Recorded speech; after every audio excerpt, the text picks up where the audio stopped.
Hello everyone, it's Steve with Aptera Owners Club. This is the petition that Tesla is putting out to try to get Congress to adopt the Tesla supercharger and plug to be the US standard for EVs. When I signed it, we were at I think a thousand or something.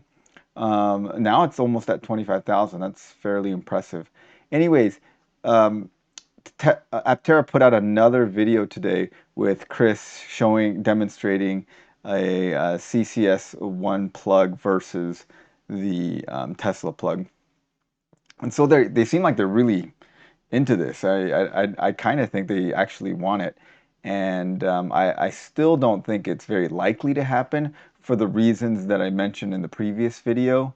But I figured we'd watch it and kind of talk about the video. Steve and I started a petition for what we feel is a superior EV charging standard.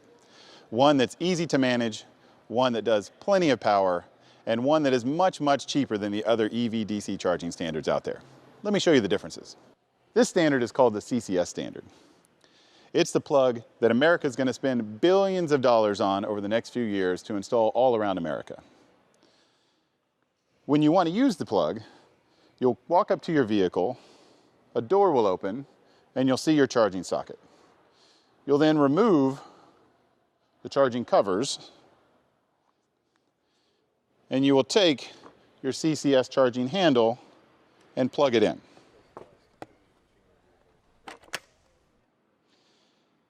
To remove the charging handle, you have to pull the red trigger and remove the charging handle. This handle is big. It's clunky. It's bigger than the gas filler at the gas station. I don't know how we've gotten to the future and we now have a larger charging handle than what I use at the gas pump. To complete your charging, you then have to put the covers back on before your door will close. Oh, you have to put them on in sequence or the covers don't work. Because why would you make the covers easy to put on? Now your door will close and your charging is complete. We come over here to the Tesla charging standard and we see something much different. You don't have to take off any cover when you go to charge. And the handle that you're charging with is much, much sleeker. This handle does 250 kilowatts of charging. And you plug it in just like that. To unplug the Tesla charging plug, you just pull it out. That's it. Here's the differences. This or this. Okay, I want to stop right here and talk about, notice how thin this wire for the Tesla plug is and how thick this wire for the CCS1 plug is. That's because this is a level 2 Tesla cord and this is a DC fast charging cord. If you look at the Tesla cord for their supercharger, it's very thick as well. And the most of the weight is in the thickness of this cable. This doesn't really add that much weight. It's lifting this thing that makes something heavy or not.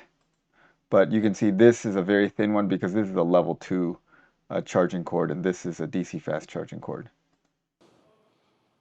This or this.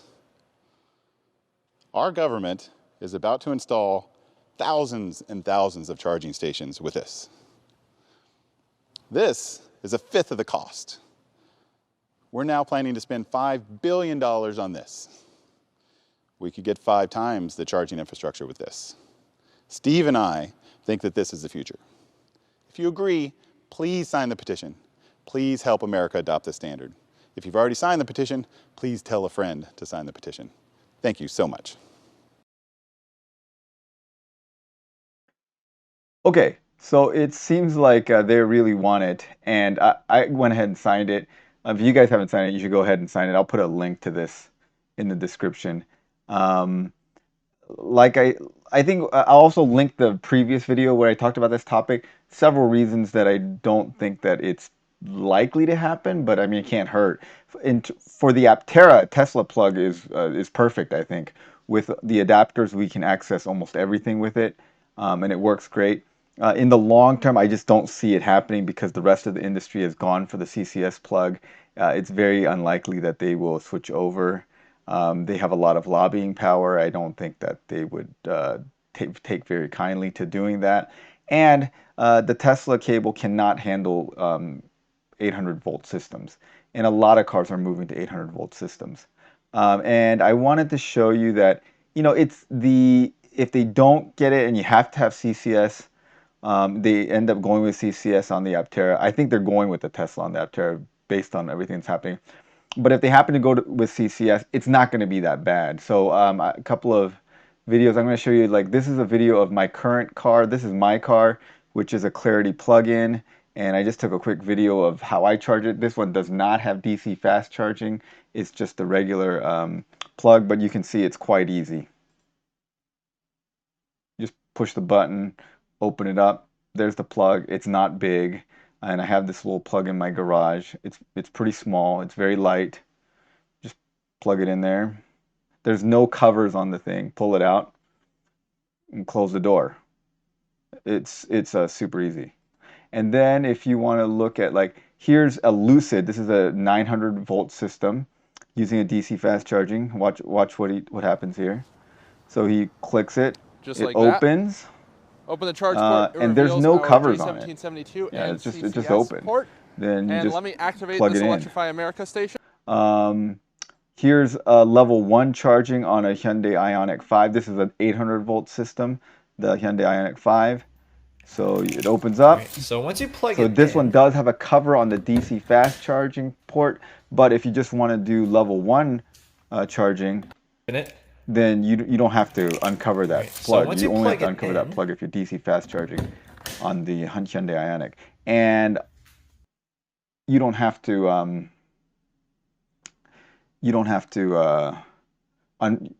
leave that unplugged unless you're going to do the DC fast charging. And then here's the Ioniq 5 doing DC fast charging at, I think this is an Electrify America station. So you'll see their plug is not very clunky. It's not too bad. I mean, the Tesla plug is definitely smaller and looks more elegant, but this isn't too bad. Watch. 150 kilowatt. Yeah, there you go. Plugs right in. Not a problem. So, not too clunky, not too big. Most of the weight is that cable. So, go ahead and sign this thing if you haven't. Looks like Aptera is really, really wanting this to happen.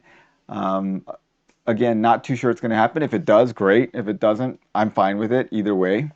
I think it's more likely that it won't become a U.S. standard. Congress rarely gets anything done, and I doubt they'll get this done. But I think Aptera is going to use the Tesla plug, which I think is fine. Most of the time, we're not going to use DC fast charging on the Aptera. It's only for long road trips. For everyday use, level 1, level 2 charging is going to be more than sufficient with the efficiency of the Aptera, and we're going to be solar charging most of the time. So the plug really doesn't matter. And most of the time, it's going to be, a thing like this. We're going to be using a J1772 plug like this, which is quite small, easy to use, and really that's what we're going to use. If you're going to charge the Aptera, this is what you're going to be charging it with. Very rarely are you going to charge with a DC fast charging plug like this. And even if you do, it's not that bad. It's really not that bad. Okay, well, tell me what you guys think about this. I will link to the petition below so that you can go ahead and sign it if you haven't. And then I'll also link to the previous video where we talk about, the information that the Tesla plug is 1/5 the cost of a Tesla charging station is 1/5 the cost of another charging station. That information comes from a certain Texas study where they solicited grants from different charging infrastructure makers, and that may or may not tell you what it really costs. It just says what Tesla asked for. So we don't know that it's 1/5. If it truly is 1/5 the cost, we definitely should do it. I mean, that just makes sense. I just don't know if that's actually true because of the way they gathered that data. All right. Well, thanks again for watching, everyone. Of course, thanks to all of our supporting members. I always want to thank them. And I love reading you guys' comments, so please comment below, and everyone have a great day.